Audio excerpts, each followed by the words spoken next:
Hello everyone, उम्मीद करता हूं कि आप सारे लोग बिल्कुल अच्छे नहीं होंगे। सरकारी नौकरी पाना किसी भी मिडिल क्लास के फैमिली के लड़के या लड़की के लिए एक सपना होता है और इस सपने को पूरा करने के लिए वो अपनी पूरी जान लगा देता है।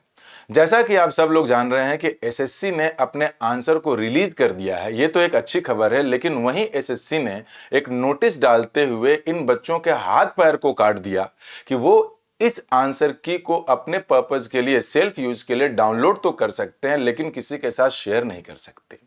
मजे की बात तो यह है कि एसएससी ने आपको यह सुविधा तो दी है कि आप गलत क्वेश्चंस को, जो गलत क्वेश्चंस हैं उनको रिप्रेजेंट कर सकते हैं 16 तारीख से लेकर के 19 तारीख के बीच में। यह टाइम जरूर दिमाग में रख लीजिएगा, 9 पीएम से लेकर 9 पीएम के बीच में।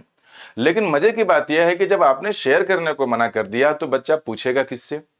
आपने ये डरा भी दिया है लोगों को, टीचर्स को, बच्चों को, कि अगर कोई इस पर डिस्कशन करता है तो उसके खिलाफ एक लीगल कार्यवाही की जाएगी। ये तो एक तरीके का तानाशाही है, और सिर्फ तानाशाही ही नहीं है बल्कि देश के भविष्य के साथ खिलवाड़ है। जैसा कि हमारे देश के प्रधानमंत्री खुद बोलते हैं कि बच्चे ही देश के भविष्य हैं, लेकिन ये उसका कॉन्ट्रडिक्शन यहां दिखाई दे रहा है।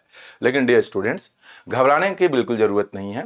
मेरा नंबर आप नोट कर लीजिए, 9335903359। इस पर अगर आपको इंग्लिश के कोई क्वेश्चन में डाउट हो, आप उसका स्क्रीनशॉट वगैरह या शीट मत भेजिएगा। उस क्वेश्चन को अगर आप मुझसे डिस्कस करना चाहते हैं तो मैं आपकी इसमें हेल्प करने की पूरी कोशिश करूंगा, और जैसा आपको लगे आप उसको रिप्रेजेंट कर सकते हैं, क्योंकि एक एक नंबर की लड़ाई है। क्या पता एसएससी के जो पिछले रिकॉर्ड देखने को मिले हैं पेपर्स में, उसमें कई क्वेश्चंस गलत निकले हैं, तो क्या पता आप की गलती ना हो, एसएससी की गलती हो और एक क्वेश्चन गलत हो और आप बाहर हो जाएं। तो इससे बचने के लिए आप मेरे नंबर पे कांटेक्ट मुझसे कर सकते हैं, 9335903329।